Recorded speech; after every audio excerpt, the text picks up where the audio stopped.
Wendy Rollins. We are backstage at Shaky for Ultra 57 with Mr. Jack White.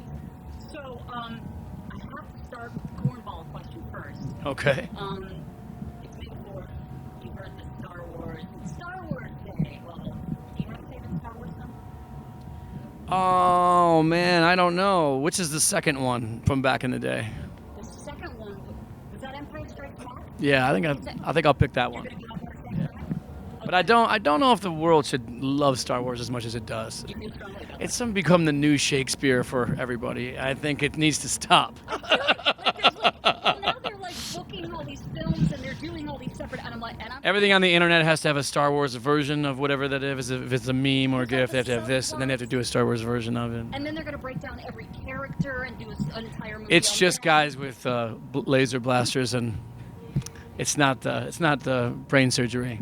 I feel like you're kind of spoiling it now because it's like, can you back off with it? Like, I get it. Star Wars is awesome. I like Luke Skywalker. Move on, you know? So, okay. Well, I just had to get your take on that. That's funny. Because everybody feels strongly about Ewoks. Exactly. Right? Oh, of course, yeah. Yeah, that's great. Yeah. All right, let's get to the real deal. I want to know, what is one of the first songs that you recall hearing that made impact on you?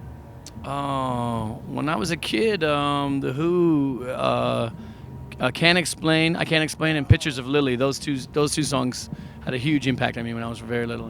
Yeah. Yeah. So one of those that you're just playing on vinyl and something. Yeah, I loved it. It was great. I just thought the drumming was amazing. I loved Keith Moon. Yeah. He was. Well, that guy's untouchable. Yeah, really. He was untouchable. Yeah. He still is untouchable. Sure, exactly. Still, forever, always and forever. So, when you were putting this album together, I remember reading that you had secluded yourself, you know, in this apartment with an acoustic, and I was like, acoustic album, okay? And that's totally what I was expecting. I was expecting this heartfelt, sensitive, sort of, and then, you know, it just like went, and I feel like a buddy of mine, David and I were talking about the fact that we feel like this is almost like futuristic sort of Jack White, you know, like totally different sound. Yeah. How did this come about in your head if you started with something so very stripped down that it became this? Well, in the apartment I rented, I couldn't play real drums and real amplifiers. I had to be quiet so the neighbors couldn't hear, so I had to plug straight in and use drum machines and keyboards. So that was one part of it. Another part of it was me saying that I'd always had a hang-up about whatever I record, I need to be able to perform it live, or I shouldn't do it. And this album, I said, I'm not going to have that rule for this album. Whatever I want it to sound like, how I imagine it sounding. And I don't care if we can't play it live. Or we'll try to play it live and see if something new comes out of it. So that was the other big component. And I think that was what really made it sound like the way it sounds. Do you feel like there's songs that may... Well, I mean, I feel like it's a natural thing that happens with your sets live anyway. But do you feel like there's songs that we've heard on the album that when we hear them live, they'll start to evolve even more? Oh, yeah. All of them will, I think. All of them.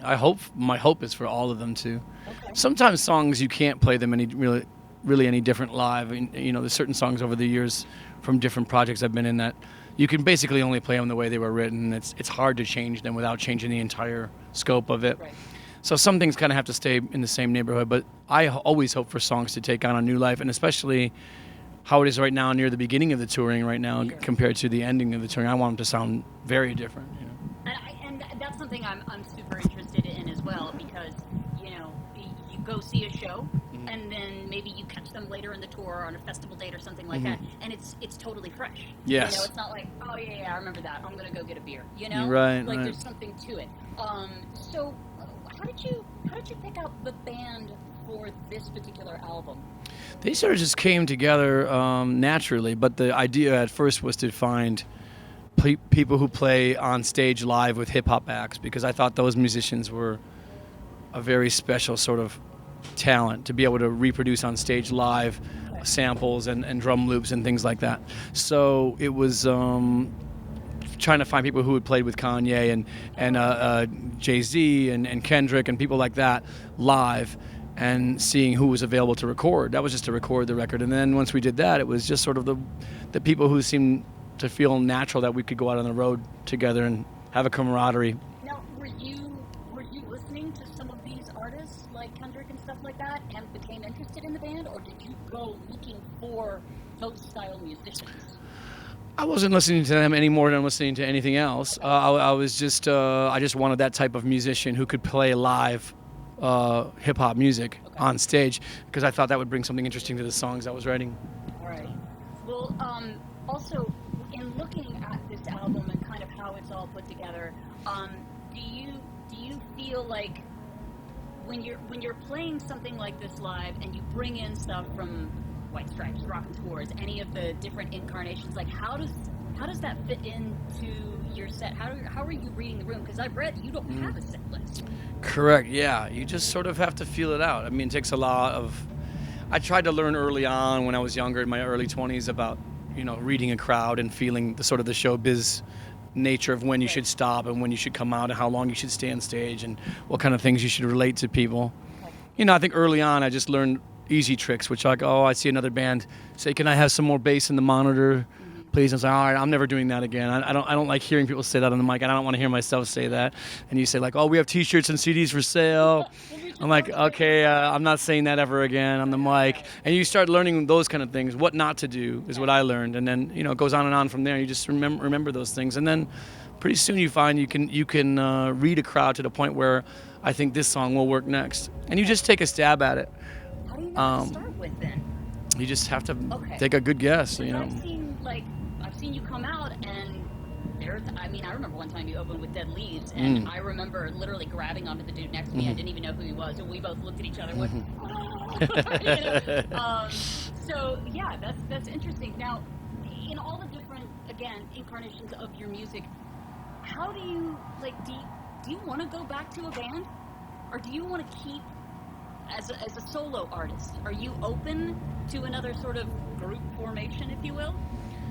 Well, the people who are with me on stage we really are sort of a new band, but the songs I'm playing, I mean, they all just sort of feel like these are just my songs. They were songs Jack White wrote at different times in his life, in different projects, in different bands for different albums.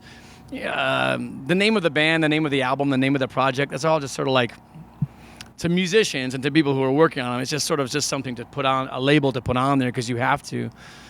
But it's it's like I remember going on tour with Robert Plant, and I think people thought, "Oh, now he's doing a Led Zeppelin song." I said, "Well, I was saying to someone next to me, like, no, it's still a Robert Plant song. That's a Robert Plant song. It doesn't matter that he did it while he was in Led Zeppelin. I mean, it's still his song." So you have that kind of vibe in your head, but then you realize people take these from the different moments of their lives.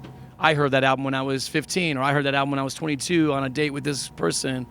So they all mean different things to different people, and sometimes people really relate to one specific thing that you did, and that's all they would like to hear. So we have Rockin' Tours fans who, Rockin' Tours could go on tour right now by themselves and do a whole world tour. It'd be nice to do that again.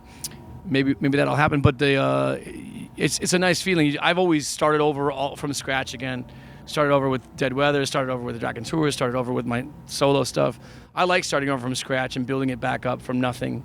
Again, it's pushing. Yeah, it really pushes me and inspires me. The easy thing to do is just, if you find a successful thing, just keep doing it until it's totally dead. And, but I've tried to always take a little bit of a harder road to get to new places. That's the Detroit in you, I think. Something. Well, okay. The last thing I want to ask you about is when I feel like you're a person that's probably always writing. You're always thinking creatively. How do you know what songs belong in this family? These songs belong on this album, and these songs, while they might logistically be ready, they're not ready for this album. They don't belong. It's very difficult. Yeah, you just have to listen to them. That's how I feel. They feel like the songs are in charge, and they're the ones that decide where they want to go. I feel like even to the point where they tell you that they want to be the last song on the album or the first song on the album, you just pay attention to them. If you think you're in control and you're going to piece this all together and put it the way out you want it to be, I don't know. Some people, maybe that will work for some people. That doesn't work for me. I always feel like the songs have to tell me what to do. I think there was probably like 30 or more songs I was writing during this album. And I don't know what's on the album, like 11 songs are on the album, something like that. And they were just the ones that really seemed to make sense together. They were like a little family, brothers and sisters or something. Right. And I've heard that from several artists that, they just kind of spoke to me and said, we go together, and these three guys are cool, but they're not going to hang with us. Right, exactly. Yeah. So, it's kind of like that. Yeah. Okay. Well, Actually, I do have one more. I do have one more question, which is there anybody that, even if you don't have time to see this, that you would love to see play out here at Shaky? Oh, well, I've already gotten to see them twice, which was Courtney Barnett and David Byrne. I wanted to see both of them. Well, I'm taking you to And, David Byrne right now. okay. Okay, all right. I can take that too. All right. Okay. No. I went and saw them already. I went and saw 3 songs already. So I feel good about it. I was side stage too while I was waiting to come back here and talk with you, and I looked over and he was right there, and I was like, oh my God. He's like, the guy's timeless. He's wonderful, yeah. Artist, you know. He's wonderful. Okay, well, anyway, thanks for your time, Jack. We really Thank appreciate you. it. Thanks for watching on Alt 1057.